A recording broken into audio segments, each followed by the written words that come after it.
Hello, I'm Dr. Julian Northbrook from doingenglish.com, and today I want to talk a little bit about the myth that is English immersion. Now, quite a few years ago now, it was when I still lived in Tokyo, I did an interview with Lindsay McMahon from All Ears English, a team that I am still to this day very impressed with, by the way.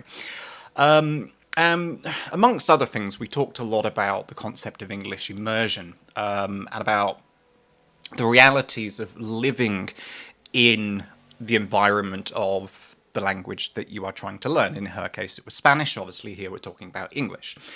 And we talked a lot about how difficult it can actually be to use English in places like, for example, London or New York. Because you go over there thinking that you're going to be completely immersed in the language, and that's very rarely the case. Because what happens is, everybody living there, natives to that place, they're in survival mode, and they're not really thinking about you and your English. They're just trying to get by and get on with their lives. So what happens is you end up spending an absolute fortune on an English school that probably isn't really helping you very much.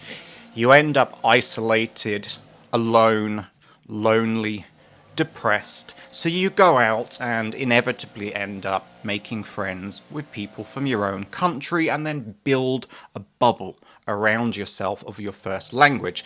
And then you stay there for what, maybe a year, 2 years, to eventually go home disappointed because you haven't improved at all.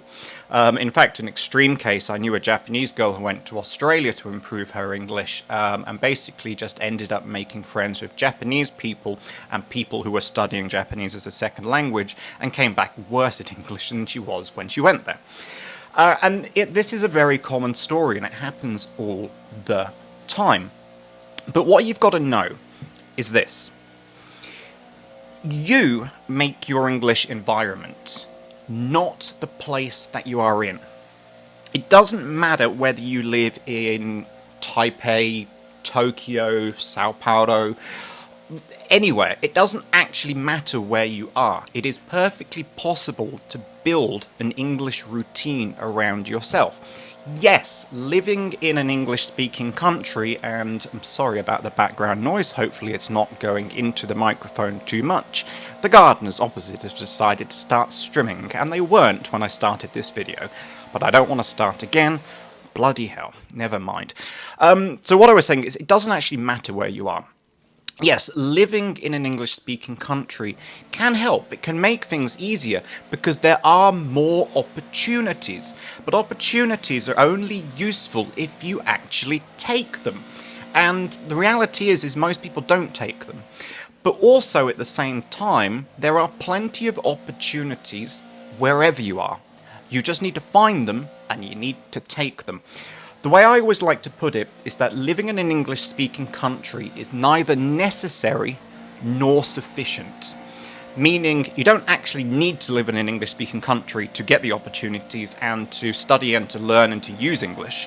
But just living in an English-speaking country by itself also isn't enough. Just being there won't help. But in fact, even if you do take opportunities to use the language, if you're not actually sitting down and studying as well, you probably won't improve as fast as you expect. This is what I teach in my Master English Fast Accelerator course, this balanced routine of constant iterative learning and usage and getting that spinning cycle going. That's a conversation for another day. But the point is it's neither sufficient nor necessary. Find the opportunities to use English wherever you are.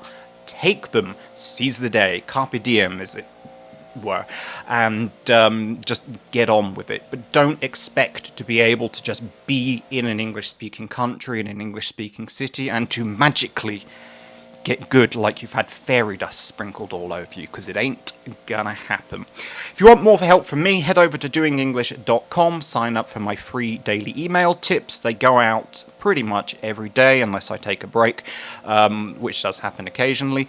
And that is it from me today. If you have any topics that you would like me to talk about in these videos, just whack it down in the comments.